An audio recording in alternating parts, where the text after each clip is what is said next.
Durante 2000 años, la humanidad ha vivido bajo la sombra de la mentira más grande jamás contada. Una mentira tan profunda, tan elaborada, que ha moldeado civilizaciones enteras, ha decidido el destino de imperios y ha controlado las mentes de billones de personas. Pero ¿qué pasaría si te dijera que todo lo que creías saber sobre la crucifixión de Jesús de Nazaret es una farsa monumental? Baruch Spinoza, el filósofo más peligroso de la historia, aquel que fue excomulgado de su propia comunidad por atreverse a pensar libremente, nos legó las claves para descifrar el engaño más elaborado de todos los tiempos. Sus análisis, censurados durante siglos, revelan una verdad que la Iglesia ha luchado desesperadamente por ocultar. Jesús de Nazaret nunca murió en la cruz. Escapó. ¿Te has preguntado alguna vez por qué los relatos de la crucifixión están llenos de contradicciones? ¿Por qué los tiempos no cuadran? ¿Por qué un hombre que supuestamente murió en la cruz fue enterrado con tanta prisa, violando todas las costumbres funerarias de la época? Spinoza tenía las respuestas, y ahora tú también las tendrás. Prepárate para un viaje que destruirá todo lo que pensabas que sabías sobre la religión, la historia y el poder. Porque cuando la verdad finalmente sale a la luz, no hay vuelta atrás. La construcción del mito más grande de la historia. Para entender la magnitud del engaño, debemos primero comprender cómo se construye un mito.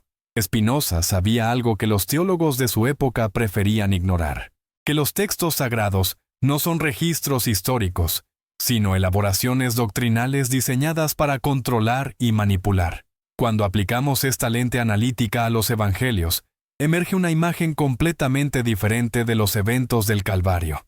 ¿Alguna vez te has preguntado por qué existen 4 versiones diferentes de la misma historia? Los evangelios de Mateo, Marcos, Lucas y Juan no coinciden en los detalles cruciales de la crucifixión. Estas no son pequeñas diferencias de perspectiva. Son contradicciones fundamentales que revelan la naturaleza fabricada de la narrativa. Spinoza observó que cuando los primeros cristianos comenzaron a mitificar a Jesús, transformándolo de un predicador fanático en una figura divina, necesitaban una muerte que fuera tanto gloriosa como convincente. La crucifixión proporcionó el drama perfecto, pero crear una narrativa creíble requería más que inspiración divina. Requería una conspiración humana muy bien orquestada. El proceso de mitificación comenzó inmediatamente después de los eventos en Jerusalén. Los seguidores de Jesús, traumatizados por la aparente pérdida de su líder, comenzaron a exagerar e idealizar tanto al hombre como a sus enseñanzas. Pero Spinoza descubrió algo más siniestro: que esta idealización no fue accidental, sino deliberada. Alguien orquestó cuidadosamente la transformación de un escape terreno en una resurrección celestial. La filosofía espinosista nos enseña que los milagros son imposibles porque violan las leyes naturales inmutables. Si aplicamos esta premisa a la crucifixión, nos vemos obligados a buscar explicaciones naturales para eventos que han sido presentados como sobrenaturales. Y cuando comenzamos a buscar, las inconsistencias se vuelven imposibles de ignorar. Los evangelios tardíos, especialmente el de Juan, muestran claros signos de elaboración doctrinal. Mientras más tardío el texto, más elaborada la teología y menos confiable la historia. Juan, escribiendo décadas después de los eventos supuestos, presenta una versión de la crucifixión que es más teológica que histórica, más simbólica que factual. ¿Por qué la Iglesia primitiva destruyó sistemáticamente cientos de evangelios alternativos? ¿Qué revelaban esos textos que era tan peligroso que debían ser eliminados de la faz de la tierra? Spinoza sugiere que esos evangelios heréticos contenían versiones de los eventos que no se alineaban con la narrativa oficial que la Iglesia estaba construyendo para consolidar su poder. La autoridad textual de los evangelios canónicos se basa en la creencia ciega, no en la evidencia histórica.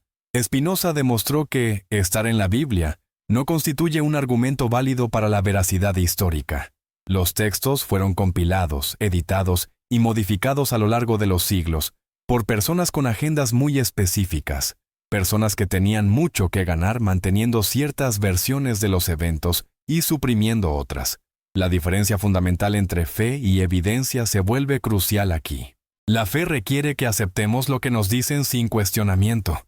La evidencia requiere que examinemos críticamente las afirmaciones antes de aceptarlas. Spinoza eligió la evidencia, y por eso fue considerado el hombre más peligroso de su época. El fanatismo oculto. Detrás del mito del revolucionario, uno de los engaños más elaborados de la narrativa cristiana es la presentación de Jesús como un revolucionario social, un defensor de los pobres y oprimidos. Pero Spinoza, con su análisis implacable de los textos, revela una imagen completamente diferente. La de un fanático religioso cuyo celo teológico lo llevó a actos de violencia que finalmente sellaron su destino. ¿Realmente crees que el episodio del templo fue sobre justicia social? La narrativa popular presenta a Jesús expulsando a los cambistas porque explotaban a los pobres, pero un análisis más profundo revela una motivación completamente diferente. Los cambistas no eran explotadores, eran prestadores de servicios esenciales que permitían a los peregrinos de todo el mundo conocido participar en los rituales del templo. Imagina por un momento que eres un peregrino que ha viajado durante semanas desde una provincia lejana para celebrar la Pascua en Jerusalén. Llegas con tu moneda local, que no es aceptada en el templo. Los cambistas te permiten intercambiar tu dinero por la moneda del templo, cobrando una comisión razonable por el servicio.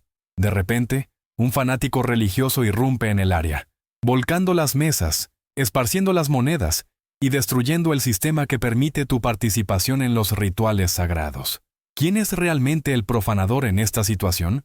Jesús no atacó el templo por compasión hacia los pobres. Lo atacó porque su fanatismo religioso no podía tolerar lo que percibía como contaminación de la pureza doctrinal.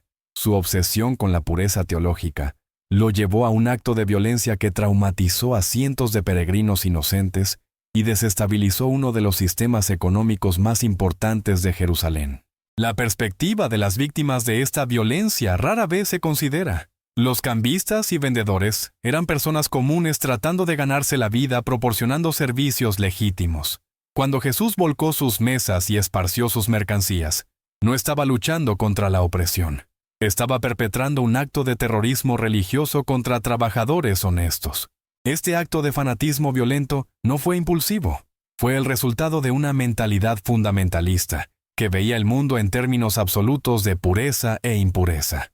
Jesús se había convencido de que tenía el derecho divino de determinar cómo debía funcionar el templo, y cuando la realidad no se conformó a su visión idealizada, recurrió a la violencia. ¿Por qué las autoridades romanas y judías decidieron actuar contra Jesús precisamente después de este incidente? Porque un acto de sedición durante la Pascua, cuando Jerusalén estaba llena de peregrinos de todo el imperio, representaba una amenaza directa a la estabilidad pública. Las autoridades no podían permitir que un fanático religioso desestabilizara uno de los eventos más importantes del calendario judío. Spinoza entendía que las pasiones descontroladas anulan la razón, y en el caso de Jesús, el celo religioso había aniquilado completamente su capacidad de juicio racional. Este fanatismo, no algún noble ideal revolucionario, fue lo que llevó a los eventos del Calvario. Pero aquí es donde la historia toma un giro inesperado, porque si Jesús era realmente el fanático violento que los textos revelan cuando los analizamos sin los filtros de la idealización posterior, ¿por qué sus seguidores crearían inmediatamente el mito del mártir pacífico?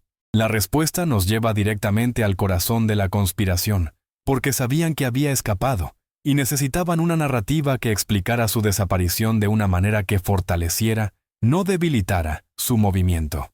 La anatomía de un escape perfecto. Los detalles de la supuesta crucifixión de Jesús están llenos de inconsistencias que se vuelven gritantes cuando se examinan con el rigor que Spinoza aplicaría.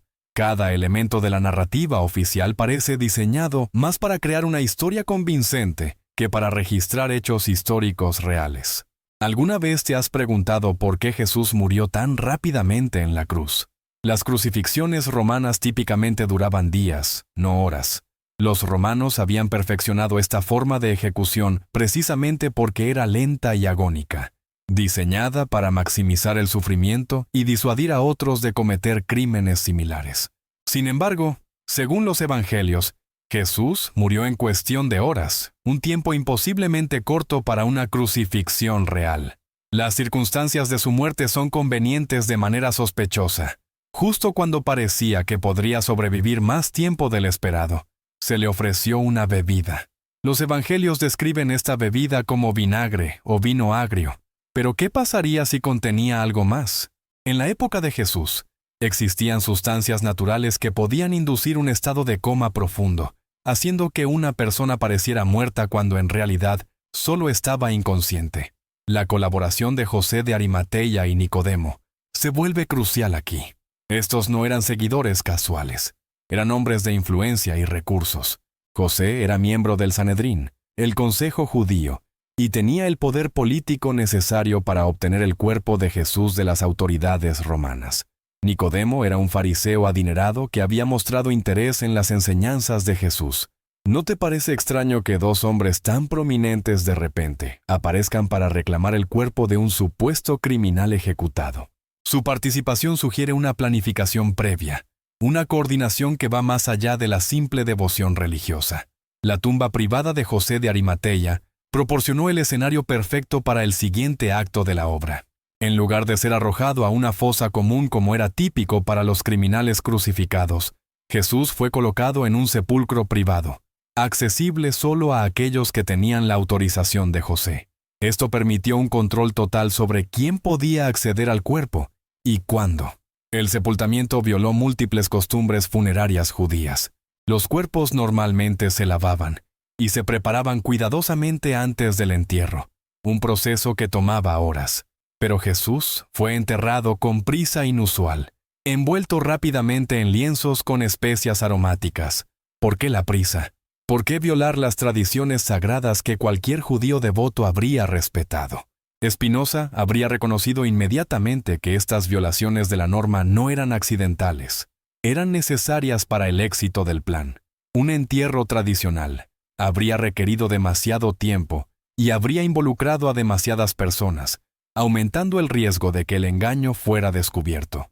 Los 40 días entre la supuesta resurrección y la ascensión proporcionan una pista crucial sobre lo que realmente sucedió.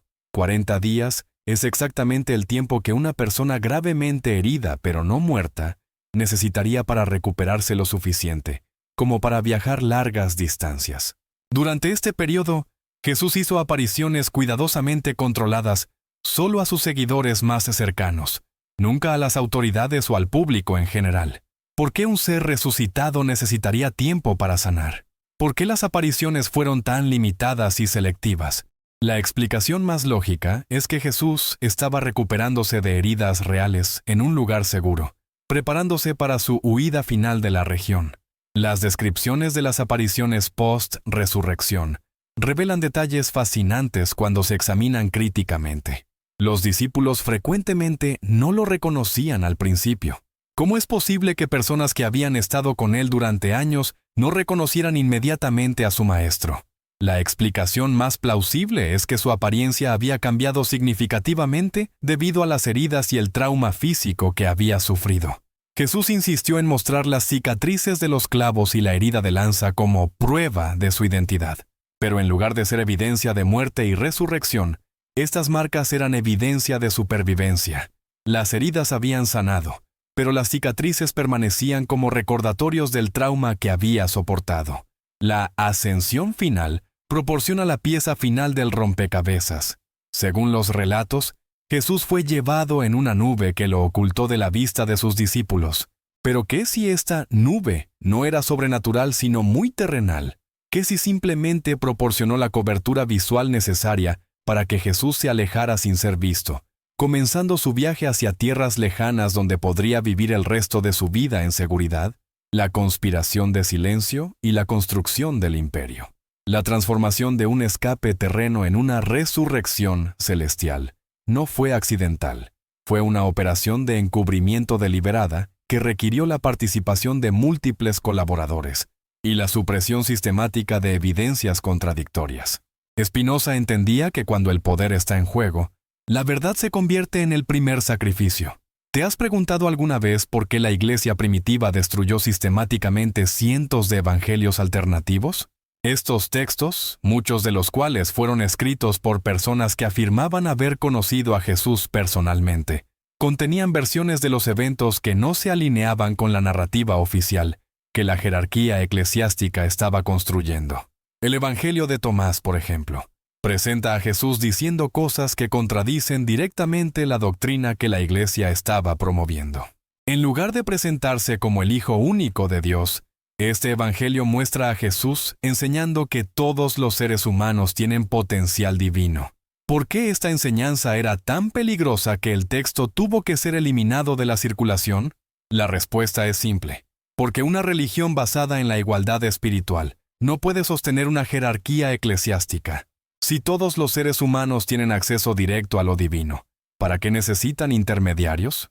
La Iglesia necesitaba un Dios muerto y resucitado, no un maestro vivo que enseñara la autonomía espiritual. Los 300 evangelios que la Iglesia destruyó durante los primeros siglos del cristianismo representan una de las operaciones de censura más masivas de la historia humana. Cada texto quemado, cada manuscrito destruido, cada autor silenciado, representaba una versión alternativa de los eventos que podría haber desafiado la narrativa oficial. ¿Qué revelaban estos textos perdidos? Algunos probablemente contenían relatos de testigos presenciales que habían visto a Jesús después de su supuesta muerte, pero que entendían que había sobrevivido, no resucitado. Otros pueden haber contenido detalles sobre el plan de escape, los colaboradores involucrados o el destino final de Jesús. La quema sistemática de estos textos no fue un acto de celo religioso. Fue una operación de encubrimiento diseñada para eliminar cualquier evidencia que pudiera contradecir la historia oficial. La Iglesia no estaba protegiendo la fe, estaba protegiendo una mentira muy lucrativa. El sistema de control que la Iglesia construyó sobre esta mentira fundamental es una obra maestra de manipulación psicológica. Al convertir la supuesta muerte de Jesús en el evento central de la salvación humana, la Iglesia creó una dependencia artificial de su mediación. Los seres humanos no podían salvarse a sí mismos. Necesitaban la intervención de la institución que controlaba el acceso a la salvación. ¿Puedes imaginar el poder que esto otorgó a los líderes eclesiásticos? Se convirtieron en los guardianes de la salvación eterna, capaces de decidir quién sería salvado y quién sería condenado.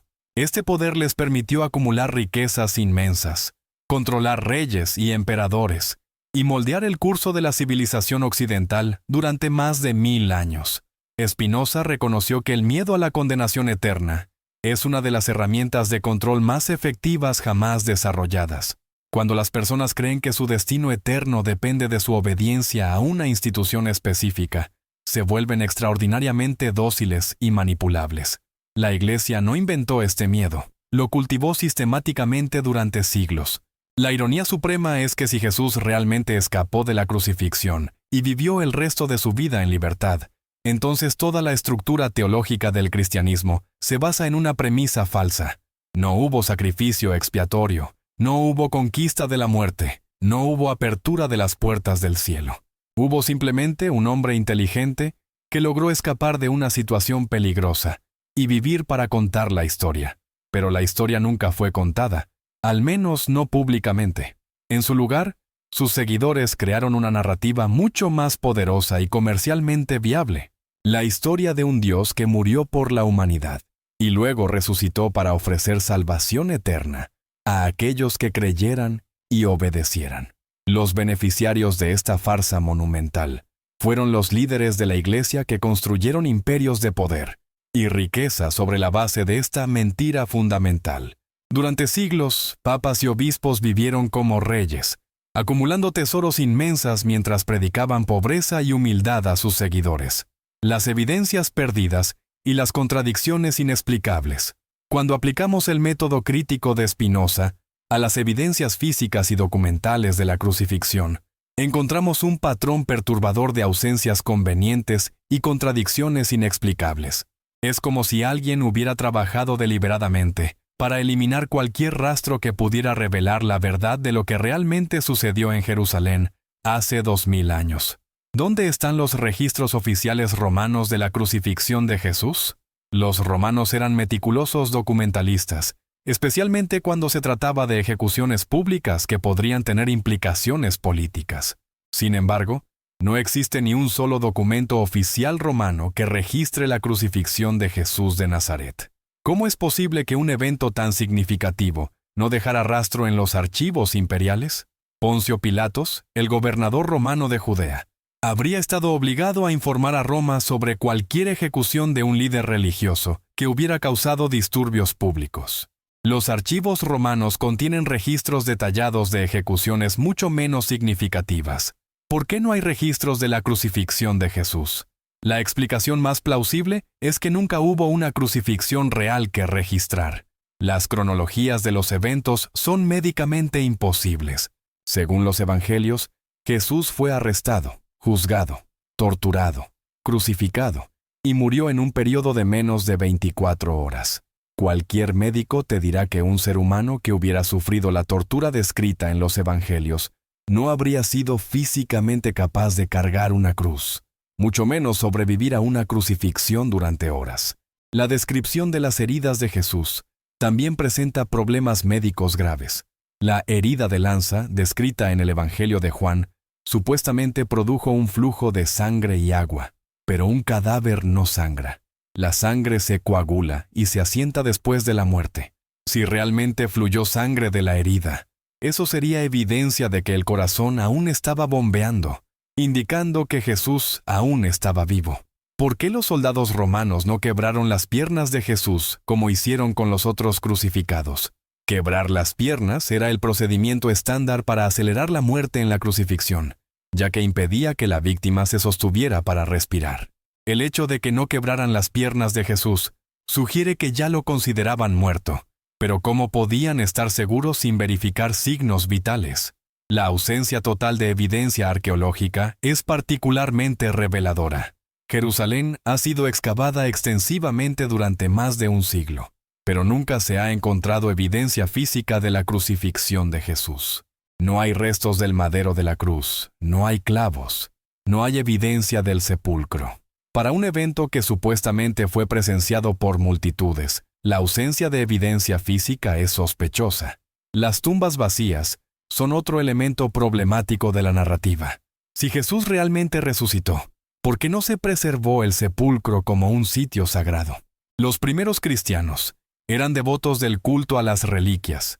Habrían venerado cualquier lugar asociado con la muerte y resurrección de su Señor. Sin embargo, no existe evidencia de que alguna tumba específica haya sido venerada como el lugar de la resurrección de Jesús. Los relatos de testigos presenciales presentan contradicciones irreconciliables. Los 4 evangelios no pueden ponerse de acuerdo sobre los detalles básicos. ¿Quién estaba presente? ¿Qué se dijo? ¿Cuándo ocurrieron los eventos? O incluso qué día de la semana sucedió la crucifixión. Estas no son diferencias menores de perspectiva. Son discrepancias fundamentales que sugieren que los autores estaban reconstruyendo eventos que no habían presenciado personalmente. ¿Por qué las autoridades judías y romanas nunca produjeron el cuerpo de Jesús para refutar las afirmaciones de resurrección? Si realmente había muerto y sido enterrado, habría sido simple desenterrar el cadáver y exhibirlo públicamente para acabar con el movimiento cristiano de una vez por todas. Su fracaso para hacer esto sugiere que no había cuerpo que producir. Las apariciones post-resurrección muestran un patrón sospechoso de selectividad. Jesús nunca se apareció a sus enemigos, a las autoridades o a multitudes imparciales. Solo se mostró a sus seguidores más devotos, e incluso entonces, frecuentemente bajo circunstancias que hacían difícil su identificación definitiva. ¿Por qué un ser resucitado sería tan tímido sobre demostrar su poder? Spinoza habría notado inmediatamente que este patrón de evidencias ausentes y contradicciones inexplicables no es accidental. Cuando la verdad está siendo deliberadamente ocultada, deja exactamente este tipo de huella. Ausencias donde debería haber evidencias, contradicciones donde debería haber coherencia y silencios donde deberían haber registros. La revolución de la razón y la liberación de las mentes. La verdadera revolución que Spinoza nos ofrece no es simplemente la revelación de que Jesús escapó de la crucifixión, es la demostración de que la razón humana es suficientemente poderosa para desenmascarar incluso las mentiras más elaboradas y persistentes de la historia. Su método nos enseña que ninguna autoridad, por antigua o venerada que sea, está por encima del escrutinio racional. ¿Qué pasaría si millones de personas de repente se dieran cuenta de que han basado sus vidas enteras en una mentira? La respuesta no es el caos o la desesperación, es la liberación. Porque cuando nos liberamos de las cadenas de la superstición y el miedo, descubrimos que somos mucho más poderosos y capaces de lo que jamás nos dijeron. Spinoza entendía que la verdadera espiritualidad no requiere intermediarios, milagros o sacrificios divinos. La conexión con lo sagrado surge naturalmente cuando usamos nuestra razón para comprender nuestro lugar en el cosmos. No necesitamos que un Dios muera por nosotros. Necesitamos que nuestra mente viva por nosotros. La filosofía espinosista nos enseña que Dios y la naturaleza son la misma cosa, que lo divino no está separado del mundo material, sino integrado en él. Esta perspectiva elimina la necesidad de salvadores externos y nos coloca directamente en contacto con la fuente de todo poder creativo. Somos parte de lo divino, no sus suplicantes necesitados. ¿Puedes imaginar cómo sería el mundo si las personas entendieran que no necesitan permiso de instituciones religiosas para conectarse con lo sagrado? Si supieran que su valor intrínseco no depende de su obediencia a dogmas arbitrarios? Si reconocieran que su poder para crear, amar y transformar el mundo surge de su propia naturaleza divina? Este es el verdadero poder de la revelación de Spinoza sobre el escape de Jesús. No se trata simplemente de desacreditar una historia religiosa. Se trata de liberar el potencial humano que ha estado reprimido durante milenios por instituciones que se benefician de nuestra dependencia y obediencia. La Iglesia siempre ha temido la educación y el pensamiento crítico porque sabe que las mentes educadas hacen preguntas peligrosas. ¿Por qué necesitamos sacerdotes para hablar con Dios? ¿Por qué nuestro acceso a lo sagrado debe ser mediado por instituciones humanas? ¿Por qué debemos aceptar afirmaciones extraordinarias sin evidencias extraordinarias? Spinoza fue excomulgado por hacer exactamente estas preguntas, y su trabajo fue censurado durante siglos por la misma razón. Pero las ideas poderosas tienen una manera de sobrevivir y eventualmente triunfar, incluso cuando las fuerzas del poder establecido trabajan incansablemente para suprimirlas. La liberación que Spinoza nos ofrece es tanto intelectual como emocional. Cuando dejamos de temer la condenación eterna, podemos enfocar nuestras energías en crear una vida significativa aquí y ahora. Cuando dejamos de buscar salvación en el próximo mundo, podemos trabajar para mejorar este mundo. Cuando dejamos de depender de autoridades externas para la validación moral, podemos desarrollar nuestra propia brújula ética basada en la razón y la compasión. ¿No es notable que las ideas más liberadoras sean siempre las más peligrosas para aquellos en el poder? La verdad sobre el escape de Jesús es peligrosa precisamente porque libera a las personas del sistema de control que ha dominado la civilización occidental durante 2 milenios. Pero la liberación no es solo personal, es colectiva. Cuando suficientes personas despiertan a la verdad, las estructuras de poder basadas en mentiras comienzan a tambalearse. Este es el verdadero poder de la revolución intelectual que Spinoza inició. No busca reemplazar una autoridad con otra, sino empoderar a cada individuo para que se convierta en su propia autoridad basada en la razón y la evidencia. El legado real de Jesús, separado del mito que se construyó a su alrededor, puede haber sido precisamente este: la enseñanza de que cada ser humano tiene acceso directo a la sabiduría y al poder divino. Si esto es cierto, entonces su escape de la crucifixión no fue una traición a sus enseñanzas, sino su culminación. Demostró que es posible liberarse de las estructuras de opresión, incluso de las más poderosas. Conclusión: la verdad que trasciende los milenios. Llegamos al final de este viaje revelador con una comprensión completamente transformada de uno de los eventos más importantes de la historia humana. Lo que comenzó como una investigación sobre inconsistencias históricas se ha convertido en algo mucho más profundo. Una revelación sobre la naturaleza del poder, la verdad y la liberación humana. Spinoza nos ha enseñado que la mayor crucifixión no fue la de un hombre en una colina en Jerusalén hace 2000 años, sino la de nuestra capacidad de pensar libremente, que ha sido sistemáticamente suprimida durante milenios. La Iglesia no crucificó a Jesús, crucificó la razón humana. No resucitó a un Salvador, resucitó un sistema de control que ha dominado mentes y sociedades durante siglos.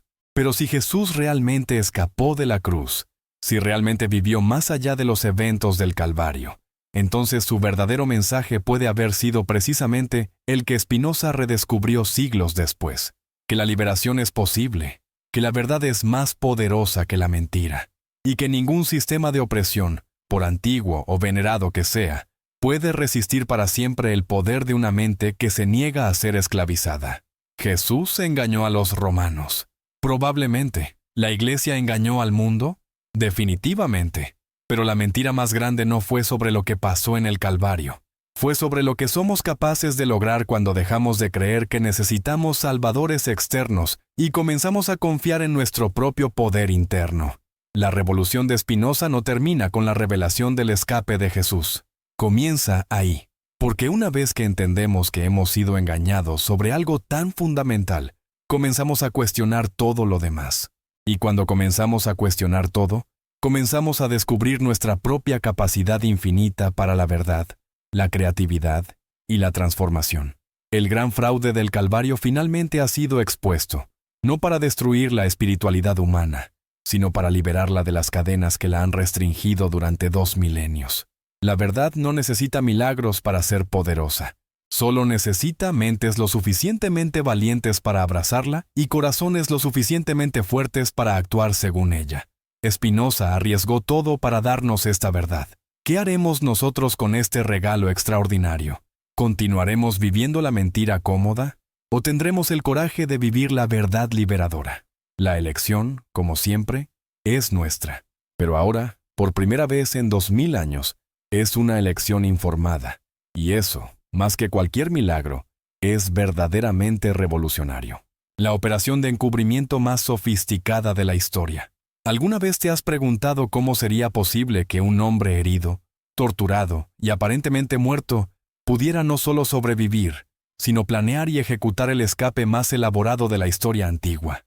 La respuesta te va a dejar sin palabras, porque lo que estás a punto de descubrir revela una conspiración tan sofisticada que hace que las teorías modernas parezcan juegos de niños. Antes de continuar, me gustaría saber desde qué país nos estás viendo y a qué hora del día estás descubriendo esta verdad que cambiará para siempre tu perspectiva de la historia. Escríbelo en los comentarios, porque es fascinante ver cómo la verdad trasciende fronteras y horarios, llegando a mentes despiertas en todo el mundo hispanohablante. Y si estás viendo esto en tu celular, por favor dale like ahora mismo. Ese simple gesto ayuda enormemente a que este mensaje llegue a más personas que necesitan conocer la realidad que les han ocultado durante milenios. El algoritmo necesita saber que este contenido es valioso, y tu apoyo es fundamental para que la verdad se propague. La evidencia que te voy a presentar ha sido meticulosamente documentada por investigadores que han dedicado sus vidas a desentrañar este misterio. Cada detalle que vamos a analizar se basa en inconsistencias reales de los textos antiguos, contradicciones médicas imposibles de ignorar y patrones de comportamiento que solo tienen sentido si entendemos que estamos ante la operación de supervivencia más brillante jamás concebida. Los tiempos de la crucifixión presentan la primera pista irrefutable de que algo no cuadra en la narrativa oficial. Las crucifixiones romanas eran diseñadas para hacer agonías prolongadas, que podían durar hasta una semana completa. Los ejecutados morían lentamente por asfixia, ya que el peso del cuerpo hacía cada vez más difícil elevar el torso para respirar. Los soldados romanos habían perfeccionado esta técnica de tortura precisamente porque maximizaba el sufrimiento y servía como advertencia terrorífica para otros potenciales criminales. ¿Pero qué encontramos cuando examinamos el caso de Jesús? Una muerte que ocurre en menos de 6 horas. Un tiempo récord que habría sido imposible bajo circunstancias normales. Los otros 2 hombres crucificados el mismo día aún estaban vivos cuando los soldados vinieron a quebrar sus piernas para acelerar su muerte. ¿Por qué Jesús habría muerto tan rápidamente cuando había demostrado una resistencia física extraordinaria durante las torturas previas? La respuesta se encuentra en los detalles que los evangelistas registraron sin comprender completamente su significado. Cuando Jesús pidió agua, Le ofrecieron una esponja empapada en lo que los textos describen como vinagre o vino agrio. Pero en la medicina antigua, existían múltiples sustancias que podían inducir estados de inconsciencia profunda, que simulaban la muerte de manera convincente. La mandrágora, por ejemplo, era bien conocida en el mundo mediterráneo por su capacidad de causar un sueño tan profundo que la persona parecía muerta. Las semillas de belladona podían producir efectos similares, ralentizando el pulso y la respiración hasta el punto de ser imperceptibles. ¿Es casualidad que justo después de beber esta sustancia misteriosa, Jesús perdiera la conciencia rápidamente? Los colaboradores en este plan tenían que ser personas con acceso tanto al conocimiento médico como al poder político necesario para ejecutar una operación tan compleja. José de Arimatea no era simplemente un seguidor devoto. Era miembro del Sanedrín, el Consejo Supremo Judío, con conexiones directas tanto con las autoridades romanas como con los líderes religiosos de Jerusalén. Su posición le daba el poder único de negociar con Pilatos para obtener el cuerpo de Jesús antes de la puesta del sol. Pero ¿por qué Pilatos accedió tan fácilmente a entregar el cuerpo? Los romanos típicamente dejaban los cadáveres en las cruces durante días como advertencia pública. La velocidad inusual con la que Pilatos accedió a la petición de José sugiere que pudo haber existido un acuerdo previo, una negociación que se había establecido antes de la crucifixión misma. Nicodemo, el otro colaborador clave, aparece en la narrativa con una cantidad masiva de especias aromáticas, aproximadamente 100 libras según el Evangelio de Juan. Esta cantidad no era solo excesiva, era sospechosa. Las especias no solo servían para preservar el cuerpo, también podían utilizarse para enmascarar olores y crear un ambiente que dificultara la detección de signos vitales débiles. La mezcla específica de mirra y áloes que Nicodemo trajo tenía propiedades medicinales conocidas en la antigüedad. La mirra era utilizada como analgésico y antiséptico natural, mientras que el áloe tenía propiedades curativas para heridas. ¿Estamos viendo los preparativos para un entierro? ¿O los suministros médicos para una operación de rescate? El timing de todo el evento revela una planificación meticulosa que va mucho más allá de la improvisación desesperada. La crucifixión tuvo lugar en vísperas del Sabbat, lo que significaba que los cuerpos tenían que ser removidos antes de la puesta del sol, para no violar las leyes religiosas. Este límite de tiempo no era accidental. Proporcionaba la justificación perfecta para acelerar todo el proceso sin despertar sospechas. La tumba de José de Arimatea era el elemento final del plan maestro. No era simplemente una tumba vacía disponible. Era una instalación médica perfecta disimulada como lugar de entierro. Estaba ubicada en un jardín privado, lejos de ojos curiosos, con acceso controlado y suficiente espacio para que varias personas trabajaran sin ser detectadas. ¿Te has preguntado por qué los evangelios mencionan específicamente que la tumba era nueva, que nunca había sido utilizada? Una tumba nueva significaba que no había olores de descomposición previa que pudieran interferir con la detección de signos vitales débiles. También significaba que José tenía control total sobre quién había tenido acceso a ella anteriormente. La gran piedra que sellaba la entrada servía un doble propósito. Oficialmente protegía el cuerpo de animales salvajes y ladrones de tumbas, pero prácticamente creaba un ambiente controlado donde el equipo médico podía trabajar sin interrupciones durante las horas críticas de la operación de rescate. Los lienzos funerarios fueron aplicados de manera específica que permitía acceso rápido al cuerpo si fuera necesario, en lugar de ser envuelto como una momia. Los textos sugieren que Jesús fue colocado sobre los lienzos, con las especias aromáticas esparcidas alrededor. Esta configuración habría permitido monitoreo continuo de signos vitales y acceso inmediato para tratamiento médico si fuera necesario. Ahora viene la parte más fascinante de toda la operación. Los 40 días entre la supuesta resurrección y la ascensión no fueron un período de apariciones milagrosas. Fueron el tiempo de convalecencia necesario para que Jesús se recuperara lo suficiente como para emprender un viaje largo y peligroso hacia tierras lejanas. 40 días es exactamente el tiempo que un médico moderno estimaría para la recuperación de heridas graves, como las que Jesús habría sufrido. Las heridas de los clavos en manos y pies necesitarían tiempo para sanar, hasta el punto de permitir movimientos sin riesgo de infección mortal. La herida de lanza en el costado requeriría aún más tiempo para cicatrizar internamente.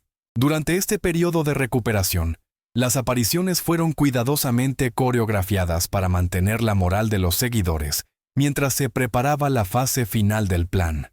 ¿Por qué Jesús nunca se apareció a multitudes o a enemigos? ¿Por qué todas las apariciones fueron a individuos o grupos pequeños de devotos seguidores? Porque una persona en proceso de recuperación de heridas graves no puede arriesgar exposición pública o confrontaciones físicas.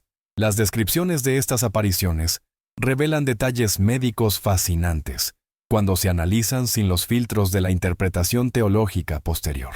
Los discípulos frecuentemente no lo reconocían inmediatamente. María Magdalena lo confundió con el jardinero. Los discípulos en el camino a Emaús caminaron con él durante horas sin identificarlo. ¿Cómo es posible que personas que habían convivido con él durante años no reconocieran inmediatamente a su maestro? La explicación más lógica es que su apariencia física había cambiado significativamente debido al trauma. Su cara habría estado hinchada y marcada por los golpes. Su postura y manera de caminar habrían sido afectadas por las heridas. Su voz podría haber sido ronca debido a la deshidratación y el trauma del cuello. Cuando finalmente era reconocido, Jesús insistía en mostrar las heridas como prueba de su identidad. Pero estas heridas no eran evidencia de muerte y resurrección. Eran evidencia de supervivencia y recuperación. Las cicatrices habían comenzado a formarse, pero aún eran visibles y sensibles al tacto. El detalle de que Jesús comía pescado durante estas apariciones es particularmente revelador.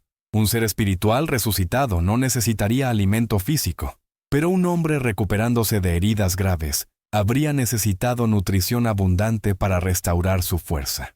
El pescado, rico en proteínas y aceites esenciales, habría sido particularmente beneficioso para la curación de heridas. La insistencia de Jesús en que no era un fantasma, que tenía carne y huesos, cobra un significado completamente diferente bajo esta luz. No estaba demostrando su naturaleza resucitada, estaba tranquilizando a sus seguidores de que había sobrevivido físicamente a la ordalia.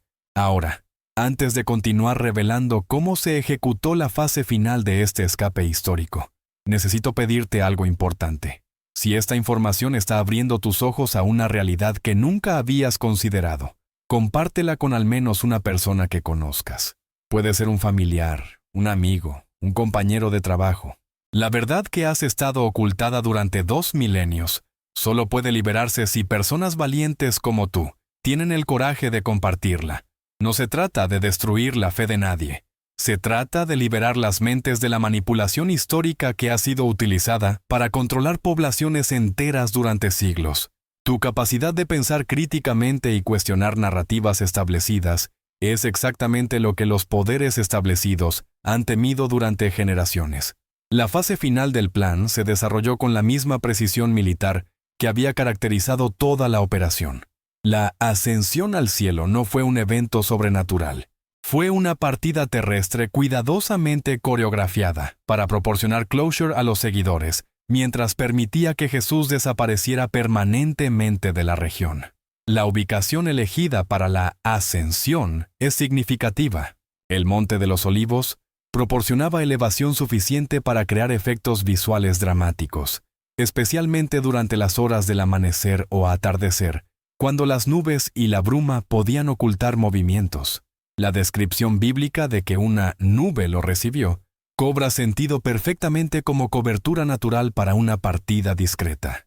Los testigos de la ascensión fueron limitados a los 11 discípulos restantes, un grupo pequeño y completamente devoto, que podía ser confiado para mantener los detalles necesarios en secreto. No hubo multitudes, no hubo autoridades romanas o judías presentes, no hubo observadores independientes. Todo el evento fue presenciado solo por aquellos que tenían las razones más fuertes para proteger la narrativa establecida. ¿Por qué un ser verdaderamente resucitado necesitaría tal privacidad para su partida final? Si realmente hubiera conquistado la muerte y poseído poder sobrenatural, ¿no habría sido más efectivo ascender públicamente frente a sus enemigos y escépticos? La naturaleza privada de la ascensión sugiere que se trataba de una despedida terrestre, no de una demostración de poder divino. Los 40 días de apariciones habían servido múltiples propósitos cruciales. Primero, permitieron que Jesús se recuperara físicamente hasta el punto de poder viajar largas distancias. Segundo, proporcionaron tiempo para organizar la logística de su huida, incluyendo rutas de escape, contactos en ciudades lejanas y recursos financieros necesarios para comenzar una nueva vida en tierras extranjeras.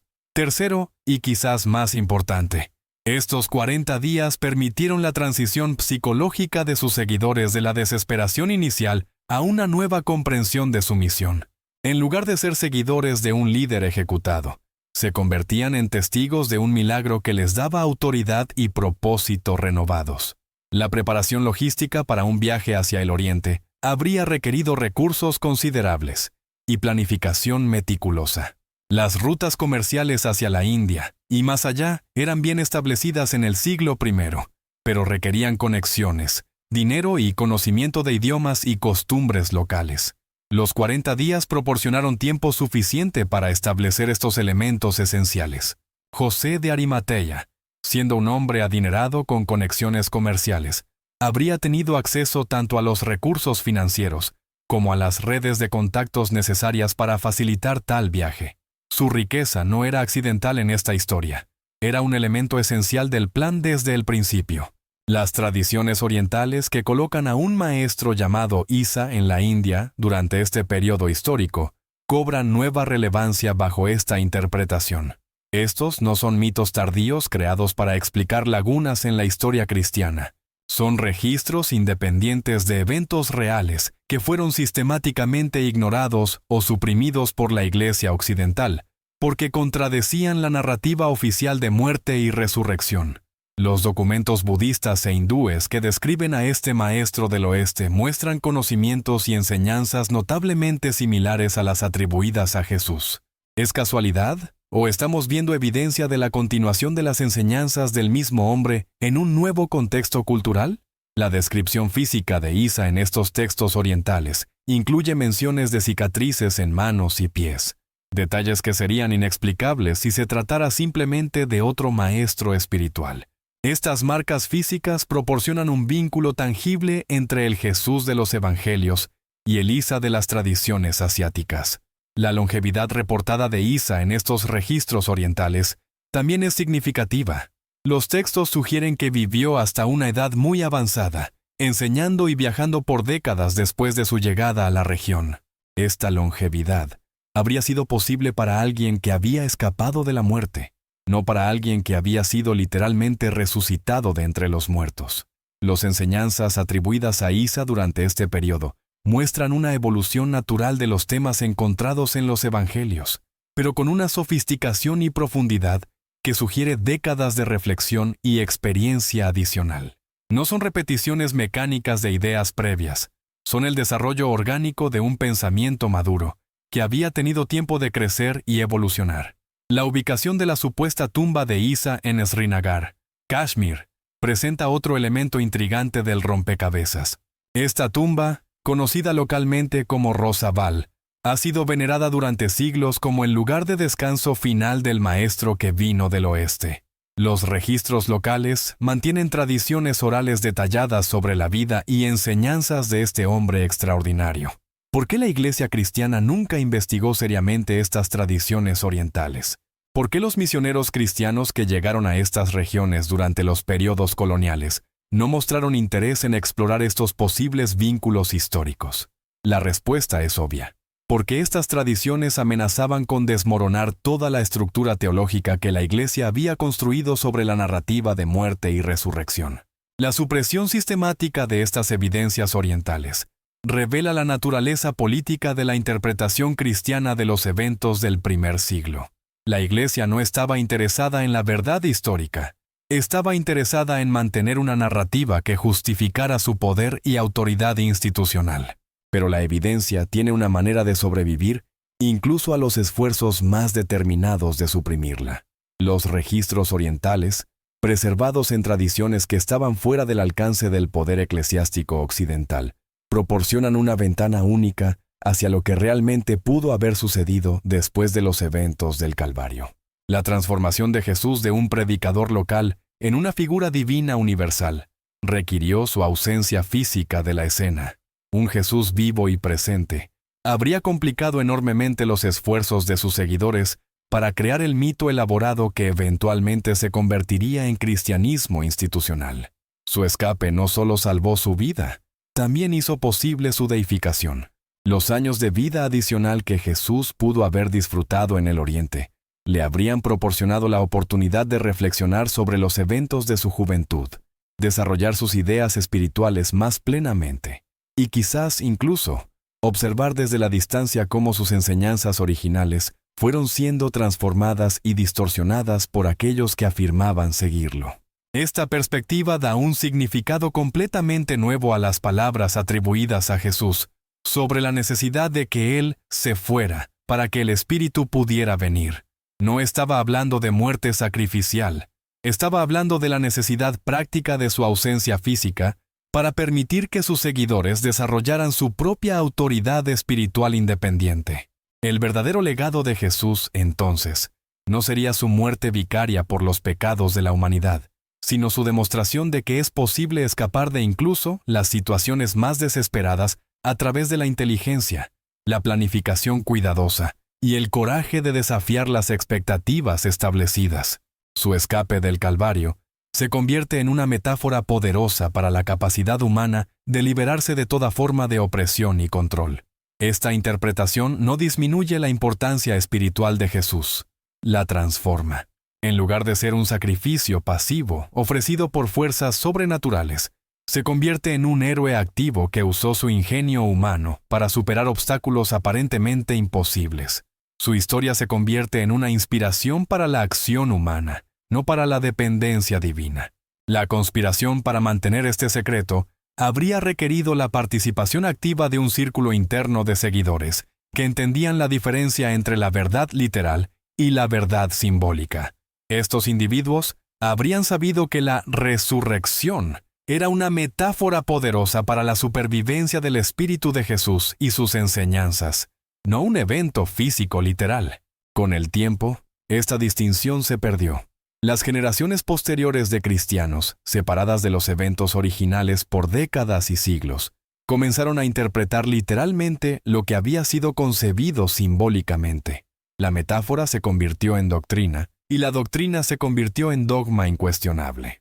La ironía suprema es que al transformar el escape exitoso de Jesús en una muerte sacrificial, la Iglesia posterior invirtió completamente el significado de su vida. El hombre que había demostrado que la liberación es posible, se convirtió en símbolo de la necesidad de salvación externa. El ejemplo de autodeterminación se convirtió en modelo de dependencia.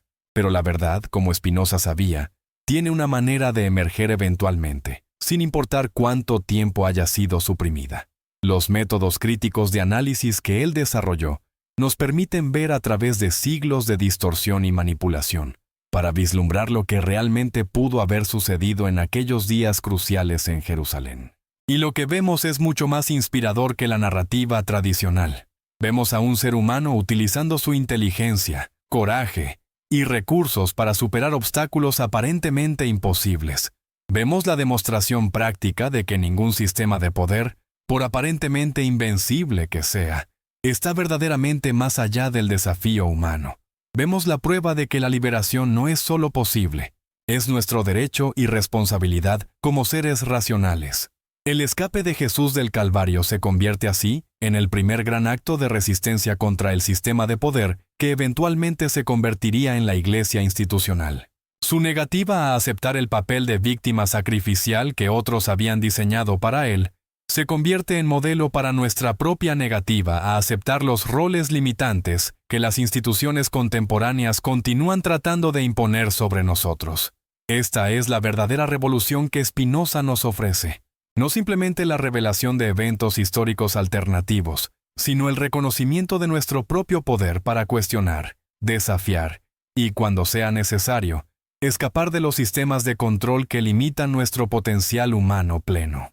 La maquinaria de poder que construyó el imperio sobre la mentira. ¿Te has preguntado alguna vez qué habría pasado si los seguidores de Jesús hubieran admitido la verdad? Si hubieran contado al mundo que su maestro había sido lo suficientemente inteligente como para escapar de la muerte y vivir el resto de su vida en libertad? La respuesta te revelará por qué la mentira se volvió infinitamente más valiosa que la verdad para aquellos que buscaban construir un imperio religioso. Antes de sumergirnos en los mecanismos más oscuros de esta conspiración histórica, me encantaría conocer desde qué país nos acompañas en este momento de revelación y a qué hora del día estás descubriendo estas verdades que cambiarán para siempre tu comprensión de la historia. Compártelo en los comentarios, porque es fascinante ver cómo la verdad trasciende todas las fronteras geográficas y temporales. Y si estás viendo esto desde tu teléfono móvil, te pido que toques el botón de like ahora mismo. Este simple gesto es fundamental para que el algoritmo comprenda que este contenido tiene valor y debe ser mostrado a más personas. Tu apoyo directo determina cuántas mentes más podrán liberarse de la manipulación que ha dominado la civilización occidental durante 2 milenios. La transformación de un escape exitoso en una muerte redentora no fue accidental. Fue el resultado de la operación de propaganda más sofisticada y exitosa de la historia humana. Los arquitectos de esta transformación entendieron algo que los políticos modernos apenas están redescubriendo, que una mentira bien construida y consistentemente repetida puede volverse más poderosa que cualquier verdad factual. Pedro, el líder que había negado conocer a Jesús 3 veces durante la crisis, se encontró en una posición única después de los eventos del Calvario. Su cobardía durante los momentos cruciales lo había marcado como un seguidor poco confiable, pero también lo había mantenido fuera de peligro inmediato con las autoridades romanas y judías.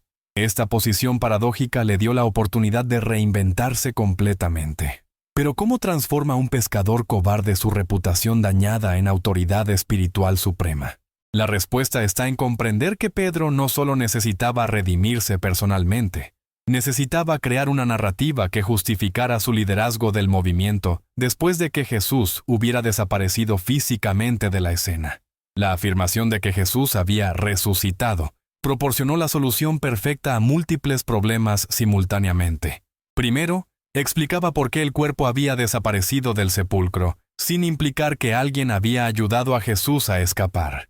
Segundo, transformaba lo que podría haber sido percibido como un fracaso del movimiento en su mayor triunfo teológico. Tercero, creaba una nueva base de autoridad que no dependía de la presencia física continua de Jesús. Pero la genialidad verdadera de esta narrativa no estaba en su creatividad, sino en su utilidad para consolidar poder institucional. Un Jesús vivo habría continuado siendo una figura autónoma capaz de contradecir o modificar las interpretaciones de sus seguidores. Un Jesús muerto y resucitado se convertía en una figura que solo podía hablar a través de los intermediarios que afirmaban representarlo. Pablo de Tarso, quien nunca había conocido al Jesús histórico, entendió inmediatamente las implicaciones revolucionarias de esta narrativa. Su genio no estaba en crear nuevas enseñanzas, sino en reconocer que la historia de muerte y resurrección proporcionaba la base perfecta para construir una religión universal que pudiera trascender las limitaciones étnicas y geográficas del judaísmo. Pero ¿por qué Pablo, un perseguidor de cristianos, repentinamente se convirtió en su promotor más efectivo? La respuesta tradicional de la conversión en el camino a Damasco es teológicamente satisfactoria, pero históricamente sospechosa. Es mucho más probable que Pablo reconociera la oportunidad comercial y política que representaba una religión basada en la promesa de salvación eterna a cambio de obediencia institucional. La transformación de Pablo de perseguidor a promotor marca el momento cuando el cristianismo dejó de ser un movimiento de seguidores del Jesús histórico y se convirtió en una empresa teológica diseñada para generar poder y riqueza institucional. Pablo nunca afirmó haber conocido al Jesús físico. Toda su autoridad se basaba en visiones y revelaciones privadas, que nadie más podía verificar o desafiar. Esta falta de conexión directa con el Jesús histórico no era una desventaja para Pablo, era su mayor fortaleza. Le permitía crear una versión del cristianismo que no estaba limitada por lo que Jesús realmente había enseñado o hecho. Pablo podía afirmar que sus interpretaciones venían directamente de Cristo resucitado, proporcionándole una autoridad que incluso los discípulos originales no podían desafiar efectivamente. Las cartas de Pablo revelan una preocupación obsesiva con establecer su autoridad apostólica a pesar de no haber sido designado por el Jesús histórico. Esta preocupación solo tiene sentido si entendemos que Pablo estaba compitiendo con otros líderes que sí habían conocido a Jesús personalmente y que podrían haber tenido versiones diferentes de los eventos y enseñanzas. La supresión sistemática de evangelios alternativos comenzó temprano en la historia cristiana, pero se aceleró dramáticamente después de que el cristianismo se convirtió en la religión oficial del Imperio Romano bajo Constantino. Esta no fue una limpieza teológica motivada por la pureza doctrinal. Fue una operación política diseñada para eliminar cualquier evidencia que pudiera contradecir la narrativa oficial que sustentaba el poder de la jerarquía eclesiástica. ¿Cuántos de los 300 evangelios destruidos contenían versiones de los eventos que podrían haber revelado la verdad sobre el escape de Jesús? Nunca lo sabremos con certeza, porque la destrucción fue tan sistemática y completa que apenas sobrevivieron fragmentos de estos textos alternativos. Pero el hecho mismo de que fueran considerados lo suficientemente peligrosos como para requerir eliminación total, sugiere que contenían información que amenazaba fundamentalmente la narrativa establecida. El Evangelio de Tomás, uno de los pocos textos alternativos que sobrevivió porque fue preservado en las arenas del desierto egipcio, proporciona una ventana fascinante hacia las enseñanzas que la Iglesia encontraba tan amenazantes. En lugar de presentar a Jesús como el Hijo único de Dios, que murió por los pecados de la humanidad, Tomás presenta enseñanzas que enfatizan el potencial divino inherente en todos los seres humanos. El reino está dentro de ti y fuera de ti, dice Jesús en el Evangelio de Tomás. Cuando te conozcas a ti mismo, entonces serás conocido, y comprenderás que eres hijo del Padre viviente. Estas enseñanzas son radicalmente diferentes de la teología de dependencia y mediación, que se convirtió en la base del cristianismo institucional. ¿Por qué estas enseñanzas eran tan peligrosas para la Iglesia emergente? Porque una religión basada en la autonomía espiritual individual no puede sostener una jerarquía de intermediarios profesionales. Si cada persona tiene acceso directo a lo divino, ¿para qué necesita sacerdotes, obispos o papas? La supresión del Evangelio de Tomás y cientos de textos similares no fue un accidente de la historia. Fue una estrategia deliberada para eliminar cualquier enseñanza que pudiera empoderar a los individuos espiritualmente independientes. La Iglesia necesitaba mantener a la población en un estado de dependencia espiritual para justificar su existencia y autoridad. La quema de estos textos alternativos durante los primeros siglos del cristianismo representó una de las operaciones de censura más masivas y exitosas de la historia humana. Bibliotecas enteras fueron destruidas, académicos fueron ejecutados, y cualquier persona encontrada en posesión de textos heréticos enfrentaba tortura y muerte. ¿Pero qué revelaban exactamente estos textos que justificaban medidas tan extremas? Algunos probablemente contenían relatos de testigos presenciales que habían visto a Jesús después de su supuesta muerte, y entendían que había sobrevivido, no resucitado. Otros podrían haber contenido detalles sobre el plan de escape, los colaboradores involucrados, o el destino final de Jesús en tierras orientales. La sistematización de la doctrina cristiana bajo los concilios ecuménicos posteriores completó el proceso de transformar una colección de tradiciones orales diversas en un sistema teológico rígido diseñado para maximizar el control institucional. El Concilio de Nicea en 325 d.C., por ejemplo, no fue una búsqueda sincera de verdad teológica. Fue una operación política diseñada para crear uniformidad doctrinal que sirviera a los intereses del poder imperial. Constantino, quien presidió este concilio, no era ni siquiera cristiano bautizado en el momento de su convocatoria. Su interés no estaba en la precisión teológica, sino en la utilidad política de una religión unificada que pudiera ayudar a consolidar su imperio fragmentado. La decisión de declarar a Jesús verdadero Dios y verdadero hombre no se basó en evidencia histórica, sino en consideraciones políticas pragmáticas. Ahora, antes de continuar revelando cómo esta maquinaria de poder se perfeccionó durante los siglos siguientes, necesito pedirte algo crucial. Si esta información está revolucionando tu comprensión de la historia y la religión, por favor compártela con al menos una persona en tu círculo social. Puede ser un familiar, un amigo, un compañero de trabajo o incluso alguien en redes sociales. No se trata de atacar la fe personal de nadie, sino de liberar las mentes del control institucional que ha utilizado la ignorancia histórica para mantener poblaciones enteras en estados de dependencia y obediencia. Tu capacidad de cuestionar narrativas establecidas y pensar críticamente es exactamente lo que los sistemas de poder han tratado de suprimir durante milenios. La construcción del sistema de control que la Iglesia desarrolló sobre la base de la mentira fundamental de la crucifixión representa una obra maestra de ingeniería social. Al convertir la supuesta muerte de Jesús en el evento central de la salvación humana, la institución eclesiástica creó una dependencia artificial que la colocaba como mediadora indispensable entre la humanidad y la divinidad. El concepto de pecado original, desarrollado principalmente por Agustín de Hipona, proporcionó la base psicológica perfecta para este sistema de control. Al declarar que todos los seres humanos nacían inherentemente corruptos y necesitados de salvación externa, la Iglesia creó un mercado cautivo para sus servicios de mediación divina. Pero ¿dónde encuentras esta doctrina en las enseñanzas del Jesús histórico? La respuesta es que no la encuentras, porque Jesús nunca enseñó que los seres humanos fueran inherentemente malvados o necesitaran salvación externa.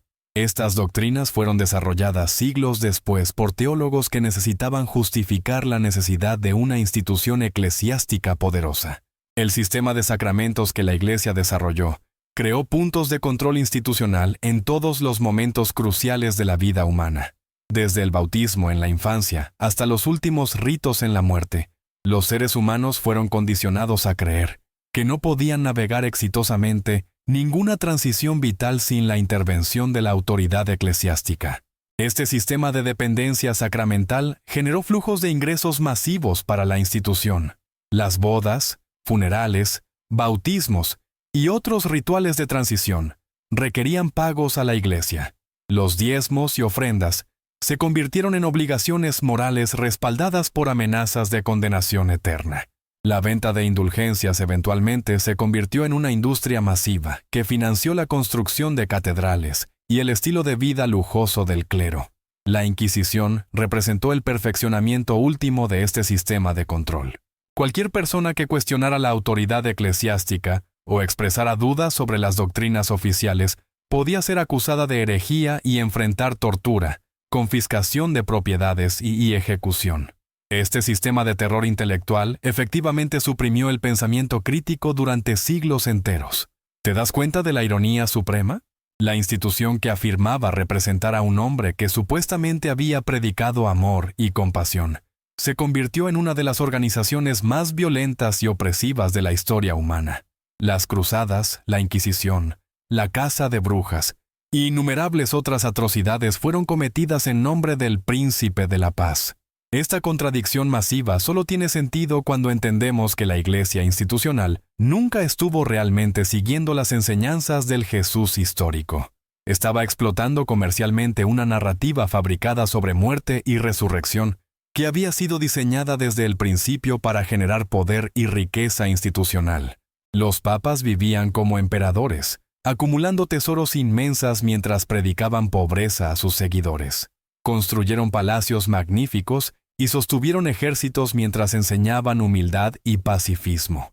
Esta hipocresía masiva era posible porque la autoridad de la institución no se basaba en el ejemplo moral, sino en el monopolio proclamado sobre la salvación eterna. El concepto del purgatorio, desarrollado durante la Edad Media, representó una innovación comercial brillante que permitió a la Iglesia monetizar incluso la muerte.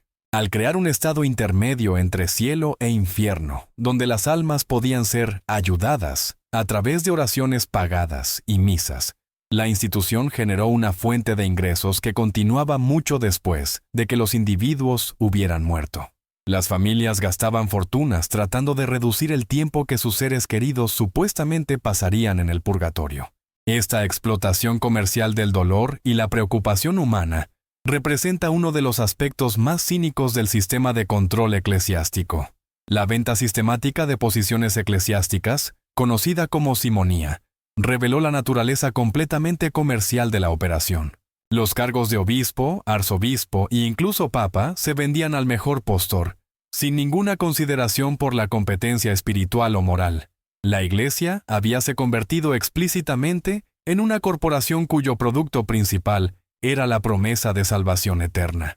Durante el Renacimiento, cuando el redescubrimiento de textos antiguos comenzó a desafiar la autoridad intelectual de la Iglesia, la institución respondió, intensificando la represión. La creación del índice de libros prohibidos representó un intento sistemático de controlar qué información podía acceder la población general. ¿Por qué la Iglesia temía tanto la educación y el acceso libre a la información? Porque sabía que mentes educadas harían las preguntas peligrosas que podrían desmoronar todo el sistema de control. Preguntas como, ¿dónde están los registros históricos independientes de la crucifixión? ¿Por qué los relatos evangélicos se contradicen en detalles fundamentales? ¿Por qué no existen evidencias físicas de eventos tan supuestamente dramáticos? La Reforma Protestante del siglo XVI representó el primer desafío mayor al monopolio católico sobre la interpretación cristiana. Pero en lugar de cuestionar las premisas fundamentales de muerte y resurrección, los reformadores simplemente crearon versiones alternativas del mismo sistema básico de control. Lutero, Calvino y otros reformadores mantuvieron la doctrina central de que Jesús había muerto por los pecados de la humanidad y que la salvación dependía de la fe en este evento. Cambiaron los mecanismos de mediación institucional, pero preservaron la dependencia fundamental en una narrativa de sacrificio vicario que continuaba desempodando a los individuos espiritualmente. El resultado fue la fragmentación del cristianismo en múltiples denominaciones competidoras, cada una afirmando tener la interpretación correcta de los mismos textos básicos, pero ninguna cuestionando la veracidad histórica de los eventos fundamentales sobre los cuales se basaban todas estas interpretaciones. Esta competencia denominacional intensificó en lugar de reducir el control religioso sobre la población. En lugar de un solo monopolio eclesiástico, ahora había múltiples organizaciones religiosas compitiendo para controlar las mentes y recursos de los fieles. La Reforma multiplicó el problema en lugar de resolverlo. Las guerras religiosas que siguieron a la Reforma demostraron hasta qué extremos estaban dispuestas a llegar estas instituciones competidoras para defender sus versiones particulares de la narrativa de control. Millones de personas murieron en conflictos sobre interpretaciones teológicas de eventos que probablemente nunca habían ocurrido como se describían.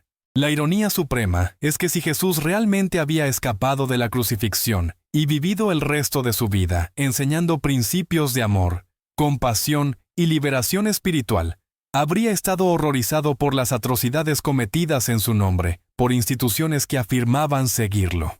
Las evidencias de esta manipulación sistemática de la historia están por todas partes una vez que comienzas a buscarlas. Los registros históricos independientes que debería existir simplemente no están ahí. Las contradicciones en los relatos fundacionales se multiplican bajo escrutinio crítico. Los patrones de comportamiento institucional contradicen completamente las enseñanzas supuestas del fundador. La arqueología moderna ha fracasado completamente en producir evidencia física de los eventos dramáticos descritos en los evangelios. No hay restos de cruces, clavos o tumbas que puedan ser conectados definitivamente con la crucifixión de Jesús. Para eventos que supuestamente fueron presenciados por multitudes y tuvieron impacto cósmico, esta ausencia de evidencia física es profundamente sospechosa. Los métodos de datación modernos han demostrado que los evangelios fueron escritos décadas después de los eventos que supuestamente describen, por personas que probablemente nunca conocieron a los participantes originales. Estos textos son elaboraciones teológicas tardías, no registros de testigos presenciales contemporáneos. La ausencia de menciones contemporáneas de Jesús en los registros históricos romanos y judíos es particularmente reveladora. Historiadores meticulosos como Josefo y Filón, que escribieron extensamente sobre eventos y figuras religiosas de la época, no mencionan a Jesús en absoluto. Las pocas referencias que aparecen en copias posteriores de sus trabajos muestran claros signos de haber sido insertadas por copistas cristianos siglos después. ¿Cómo es posible que un evento tan dramático como la crucifixión de un líder religioso, que supuestamente atraía multitudes, no dejara rastro en los registros contemporáneos? La única explicación plausible es que los eventos no ocurrieron como se describieron posteriormente, o que fueron tan diferentes de las descripciones posteriores que no fueron considerados dignos de registro histórico. El patrón de evidencias ausentes se extiende a todos los aspectos de la narrativa tradicional. No hay registros del juicio ante Pilatos, no hay documentación de la liberación de Barrabás, no hay menciones contemporáneas de terremotos o eclipses que supuestamente acompañaron la crucifixión. Estas ausencias no son accidentales. Son la firma característica de eventos que fueron fabricados o dramáticamente exagerados mucho después del hecho por personas con agendas específicas para promover narrativas particulares. Spinoza reconoció que cuando aplicamos métodos racionales de investigación a afirmaciones extraordinarias, la verdad eventualmente emerge sin importar cuánto tiempo haya sido suprimida o distorsionada. Su método de análisis crítico nos proporciona las herramientas necesarias para desenredar siglos de manipulación institucional y descubrir lo que realmente pudo haber sucedido. La aplicación del método espinosista a la narrativa cristiana revela un patrón consistente. Donde deberíamos encontrar evidencia histórica sólida, encontramos vacíos. Donde deberíamos encontrar coherencia, encontramos contradicciones. Donde deberíamos encontrar simplicidad, encontramos elaboración teológica compleja, diseñada para servir intereses institucionales. Este patrón apunta hacia una conclusión inevitable. La narrativa tradicional de muerte y resurrección fue construida para servir propósitos de poder y control, no para registrar eventos históricos reales. La verdad sobre el escape de Jesús fue suprimida porque amenazaba los fundamentos mismos del sistema de control que se estaba construyendo sobre la base de su supuesta muerte sacrificial. La liberación que Spinoza nos ofrece no es simplemente intelectual, es práctica y emocional. Cuando nos damos cuenta de que hemos sido manipulados por narrativas diseñadas para mantenernos dependientes y obedientes, podemos comenzar a reclamar nuestro poder personal y nuestra autonomía espiritual. Esta liberación no requiere que abandonemos la espiritualidad, requiere que la separemos de las instituciones que han explotado nuestras necesidades espirituales legítimas para sus propios beneficios materiales y políticos. Podemos mantener conexiones significativas con lo sagrado sin someternos a sistemas de control que utilizan el miedo y la culpa para manipular nuestras decisiones. El reconocimiento de que Jesús pudo haber escapado exitosamente de la crucifixión transforma completamente el significado de su vida y enseñanzas. En lugar de ser un sacrificio pasivo ofrecido por fuerzas sobrenaturales, se convierte en un ejemplo de inteligencia humana, coraje y determinación triunfando sobre la opresión institucional. Esta interpretación hace que Jesús sea más inspirador, no menos. Un ser humano que usó su ingenio para superar obstáculos aparentemente imposibles, proporciona un modelo más útil para nuestras propias luchas que una figura divina cuyos poderes sobrenaturales están más allá de nuestra capacidad de emular. La verdadera revolución que Spinoza nos ofrece es el reconocimiento de que no necesitamos salvadores externos para liberarnos de las fuerzas que nos oprimen. Tenemos dentro de nosotros mismos todas las capacidades necesarias para cuestionar autoridades falsas, desafiar narrativas manipuladoras y crear vidas basadas en la razón, la compasión y la libertad genuina. El escape de Jesús del Calvario se convierte así en una metáfora poderosa para nuestra propia capacidad de escapar de los sistemas de control mental que continúan limitando nuestro potencial humano pleno. Su negativa a aceptar el papel de víctima que otros habían diseñado para él se convierte en un modelo para nuestra propia negativa a aceptar roles limitantes que las instituciones contemporáneas continúan tratando de imponernos. La conspiración para ocultar esta verdad durante 2 milenios eventualmente está llegando a su fin.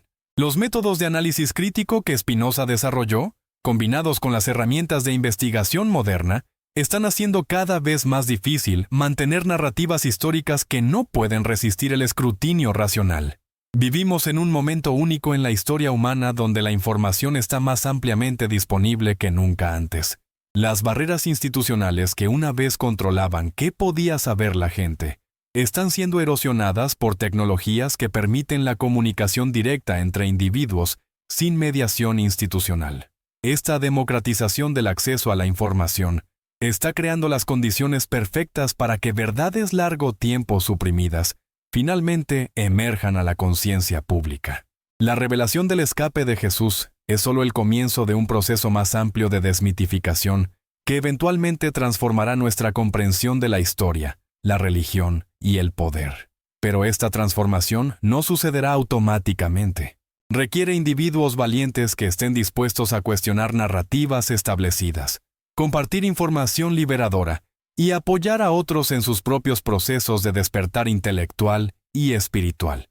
Tu participación en este proceso de revelación no es accidental, es esencial. Cada persona que comprende la verdad sobre la manipulación histórica se convierte en un agente de liberación para otros. Cada conversación que inicias, cada duda que plantas, cada pregunta que haces, contribuye al desmoronamiento gradual de sistemas de control, basados en la ignorancia y el miedo. La verdad sobre el escape de Jesús del Calvario no es solo un dato histórico interesante. Es una llave maestra que abre la puerta a la comprensión de cómo el poder institucional ha operado durante milenios. Una vez que entendemos los mecanismos de esta manipulación particular, podemos comenzar a reconocer patrones similares en otras áreas de la vida contemporánea. Los mismos métodos que fueron utilizados para transformar un escape exitoso en una muerte sacrificial continúan siendo utilizados hoy para manipular la percepción pública sobre eventos políticos, económicos y sociales. La capacidad de crear narrativas convincentes que sirvan intereses de poder, mientras distorsionan o ocultan la realidad factual, no desapareció con el fin de la Edad Media. Simplemente se ha sofisticado y expandido.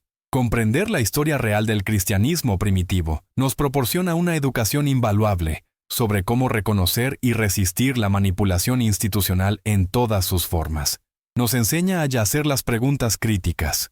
¿Quién se beneficia de esta narrativa? ¿Qué evidencias faltan? ¿Qué voces han sido silenciadas? ¿Qué alternativas han sido suprimidas?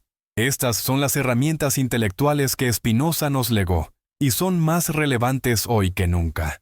En una época donde la desinformación puede propagarse tan rápidamente como la información genuina, la capacidad de análisis crítico se convierte en una habilidad de supervivencia esencial. El escape de Jesús del Calvario finalmente ha sido revelado no para destruir la fe humana, sino para liberarla de las distorsiones que la han corrompido durante siglos. La verdadera espiritualidad no teme la investigación racional, la abraza. Solo las instituciones basadas en mentiras necesitan suprimir el pensamiento crítico para sobrevivir. Spinoza nos mostró que es posible mantener una conexión profunda con lo sagrado mientras rechazamos las estructuras de autoridad que afirman ser intermediarias necesarias. Su filosofía nos enseña que lo divino está presente en la naturaleza y en nosotros mismos, accesible a través de la razón y la contemplación directa, sin necesidad de mediadores institucionales. Esta es la verdadera liberación que el escape de Jesús simboliza, la demostración de que es posible liberarse de cualquier sistema de opresión, sin importar cuán poderoso o aparentemente invencible parezca. Su historia se convierte en nuestra historia. Su escape se convierte en nuestro modelo. Su libertad se convierte en nuestra inspiración. La revolución que comenzó cuando Jesús se negó a morir como víctima sacrificial en el Calvario, continúa cada vez que un individuo se niega a aceptar el papel de víctima que le asignan los sistemas de poder contemporáneos. Su legado real no está en iglesias y catedrales, sino en cada mente que se libera del control institucional y reclama su derecho innato a pensar, cuestionar y elegir libremente. Esta es la verdad que han estado esperando durante 2000 años ser redescubierta, que la liberación no solo es posible, sino que es nuestro destino natural como seres racionales y espirituales. El escape del Calvario no fue el fin de una historia, fue el comienzo de una revolución que está destinada a transformar completamente la experiencia humana en este planeta. Y tú, que has tenido el coraje de llegar hasta aquí en este viaje de revelación, ahora formas parte de esa revolución. La pregunta ya no es si la verdad prevalecerá, sino qué papel elegirás desempeñar en su triunfo inevitable.